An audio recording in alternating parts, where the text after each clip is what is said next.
To get ready to cover high school football, we had our own training camp. You need toughness, precision,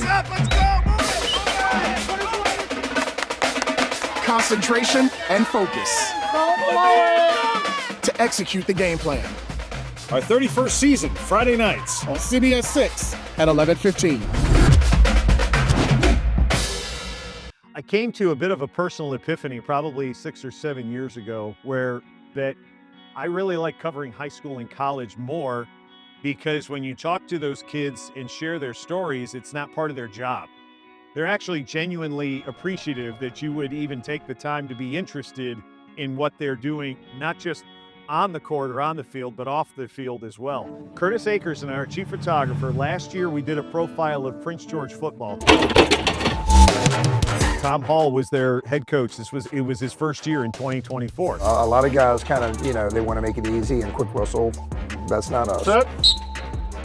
False step. I mean, I want to teach my kids how to compete. Tom Hall came from Manchester High School where he was wildly successful. He was head coach there for a quarter century, had won a state title, went to the playoffs every year.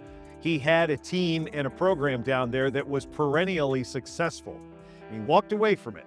He walked away from it to go to a program that had no discernible sense of success in its history whatsoever. Was he crazy? We asked him that. He said maybe he was, but it was just the right move for him. And Curtis and I had so much fun doing that story and just getting into it and telling the story so much that we said, well, what if there's another team out there and maybe we could borrow a page from HBO's Hard Knocks and follow them throughout the season? And I thought, which team might be a good candidate for that? Hey, you know what time it is? What time is it, Coach? Moon drill time! And I knew Matt Hutchings had taken over at Clover Hill. I knew Matt was a successful coach at Midlothian High School, and he had to step away for personal reasons, but he came back again to another program that had not had a lot of success in the last 20, 25 years. So what makes a coach want to A, step back in when they've had some personal challenges in their home life, and B, take over a program that hasn't won? Most of us would say, yeah, give me the kids that know how to win.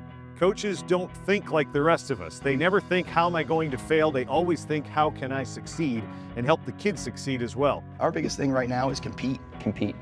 Can we learn how to win? We want to be able to compete against every single team. It's the first step to be able to win is, can we play with somebody? And we thank Matt for, opening up the program to us. We went to a bunch of practices. We talked with him 3 times during the year. The unity, I'm really hoping and looking forward to the connection that this team is going to have going forward. He inspired us, made us a lot more active, made us want to be out here a lot more. I saw the change in all the kids, how much more excited they were to be out here. Unfortunately, they didn't win a single game this year. They came close a couple of times. There's a brotherhood that you can kind of create here that you can build for the rest of your life. And hopefully that's something we try to convey and get those guys to understand that it's going to be bigger than that. Your record on your high school football career is not going to get you any job, but how you treat people and how you can build that brotherhood, that's going to be a lot more to you later on in life. So we like to tell the stories where, would anybody have done 3 stories on Clover Hill this year? No, probably not. But it's a compelling story because these kids still came to practice every day. They still laced up every Friday night. They still wanted to go out there and compete and try to do their best. Made the time for us to talk about the season, talk about how they were getting through it, what kind of changes they were making, where they saw improvement, and where they hope it will lead the program in the future. And once again, let's give a big round of applause to the class of 2026. It was very disappointing, and I was crying because I couldn't play no more.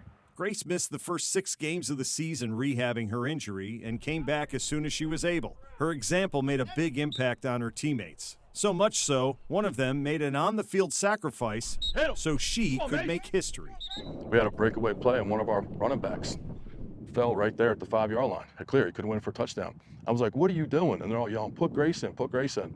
So we stopped, called timeout. I said, Grace, you're up, it's your turn. Grace is in the game. Look at her. The play is called 24 ISO, one Grace has run hundreds of times in practice. When it counted for real, she didn't miss.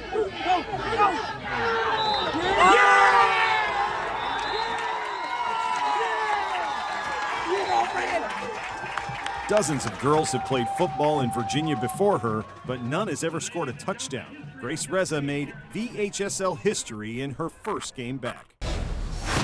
Good evening, everyone. Welcome to Week 11 of Final Score Friday. Sean and I joined tonight by the Jaguars from Glen Ellen High, who had a chance to cement their playoff standings in their regular season finale. And the playoffs are set tonight. We're going to do our best to let you know where everybody is seated as we go through the show. But our game of the week had no such concerns for each team, who were both squarely inside their respective regional rankings. Both Manchester and Huguenot were not only in our top 5, but they were assured of at least one more game beyond tonight.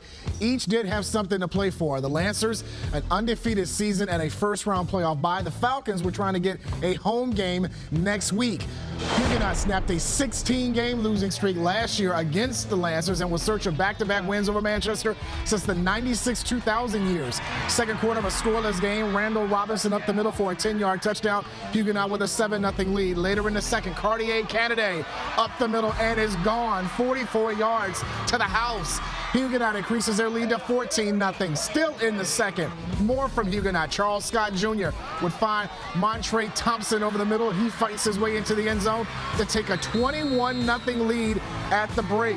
Fourth quarter, same score, and as Scott connects with Avion Lewis in stride, 28-yard touchdown. Huguenot led 27-0. Manchester would avoid the shutout late in the fourth quarter, but Huguenot hands them their first loss of the year, 27-7 the final. After their win over top-seeded Detroit last Saturday, Commanders head coach Dan Quinn emphasized his team is not just happy to be a game away from the Super Bowl and that they haven't reached their tipping point and what Quinn calls their recalibration. And that's really what we chase, about what we can do to get better and find our space to go for it again this weekend. And we've consistently raised the floor, but we haven't found that ceiling that we're going for. And that's kind of what the whole weeks are about, digging into the skills, digging into things to work for. And that's no different this week. The way we live here, every day is championship week, and I know that might sound corny, but that's how we live. So there's no stress in with these guys, all right? And you don't have to do more than anything else because we detail everything every week. Off the heels of their first NFC title game appearance since they won the Super Bowl during the '91 season, Dan Quinn is one of 5 finalists for NFL Coach of the Year. And as expected, off of his record-breaking season, quarterback Jaden Daniels is a finalist for Offensive Rookie of the Year in the NFL. That's the story here in Ashburn. I'm Sean Robertson, CBS 6 Sports.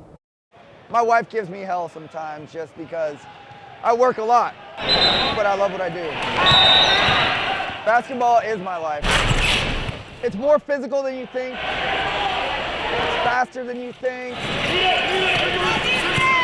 A lot of people don't even think we could do a quarter of what we do out there. I started playing when I was 13, and I was depressed. I had just had a surgery that messed me up, and found sports, and I was just a different kid.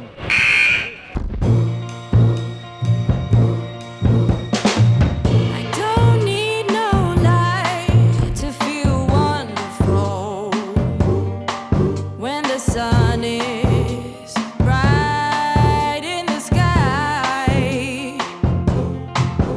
Oh, it'll be melancholy. Because 40 years. When I came to work here, from Pennsylvania, single, loaded all my belongings in my car, and never left. Proposed my wife here, raised 3 children, raised three boys, and good memories out here. I think I'll be sad not seeing the diamond, driving down 95, driving down the boulevard. It was such a big part of my childhood. Like, I remember driving home from family vacations, and once you saw the diamond rising on 95, you'd be like, okay, we're home. I remember John Smoltz telling us the story about when he was traded from the Detroit Tigers. He came from a AA team in Glens Falls, New York, and when he drove into town, he saw the outline of this stadium, and it was the biggest stadium he had ever seen in his life. They say that you won't quit, but I'm forgetful. So I hope that you won't say goodbye.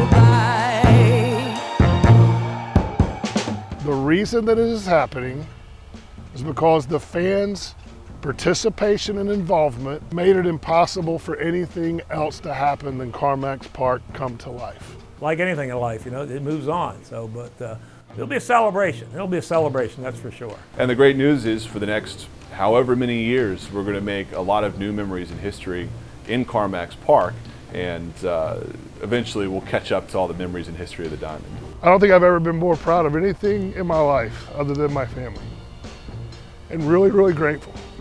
Grateful to be in Richmond, and grateful to have played a small role in this whole situation. So there you did it. You made me cry on television.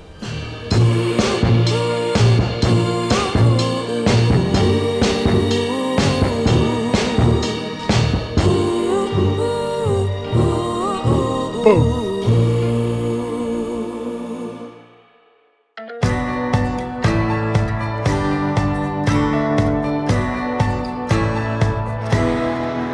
A lot like my dad, and they called me a tip off the old block.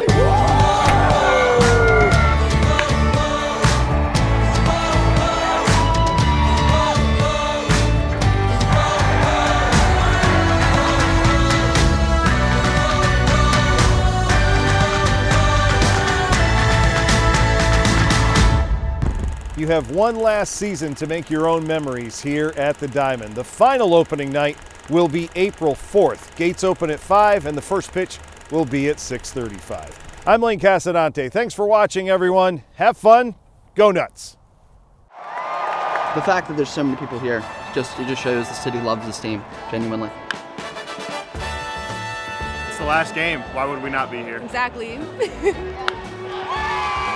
Dude, I've been going to games here for 20 years. This is like surreal, sad. When we heard that this was the last season at the Diamond, we were like, okay, we're gonna come to as many games as possible.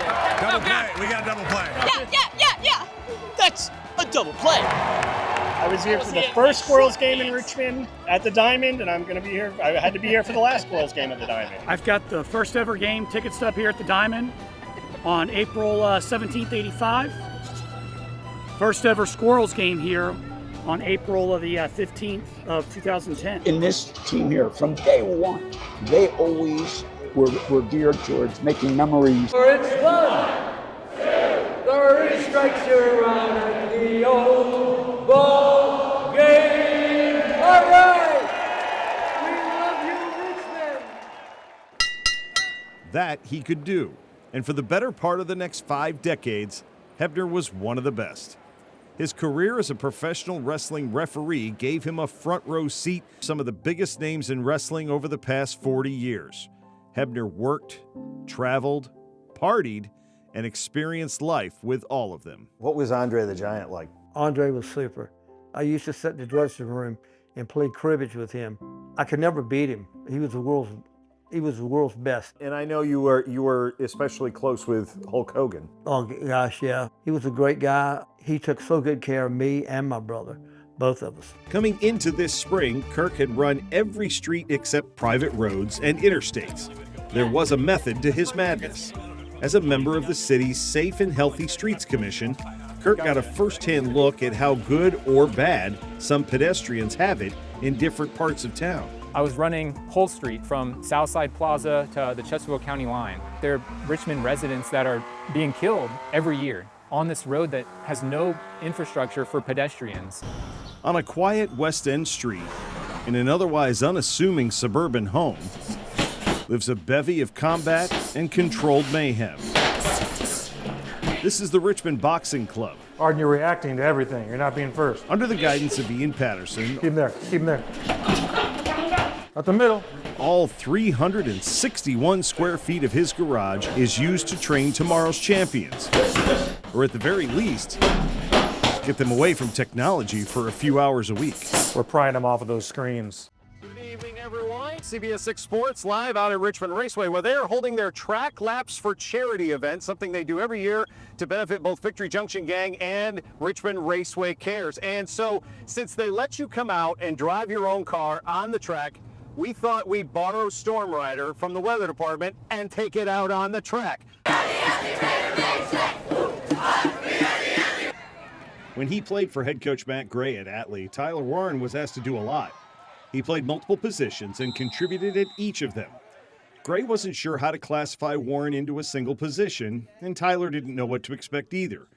Warren signed to play at Penn State, having no idea what his next 5 years would look like. I wasn't sure, I guess, honestly, excited to, play college football and have that opportunity, but wasn't sure what I really wanted, my career to look like. Was just kind of excited to have that opportunity. Was going to make the most of it. Number 15 from the 15, and a back shoulder throw to Tyler Warren. Touchdown. That he did. Warren won the John Mackey Award this year as the nation's best tight end. He also owns nearly every Penn State record for that position. With the 14th pick in the 2025 NFL Draft, the Indianapolis Colts select Tyler Warren, tight end, Penn State.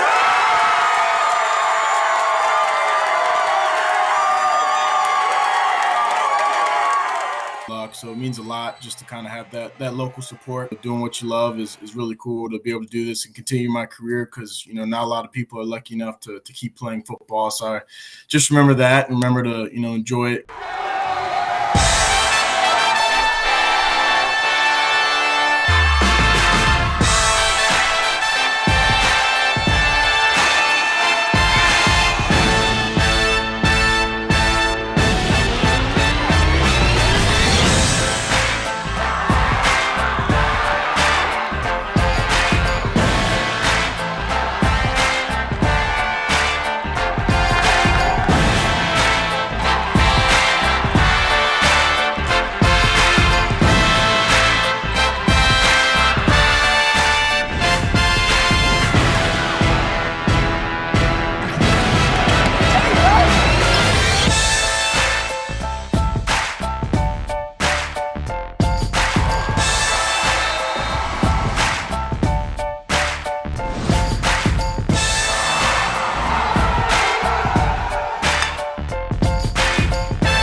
Welcome to the RVA Sports Awards, live from the Altria Theater, presented by Rosie's Gaming Emporium and Colonial Downs. Now, your hosts, CBS 6 Sports Director Lane Casadante and Richmond's own Kelly Lemon.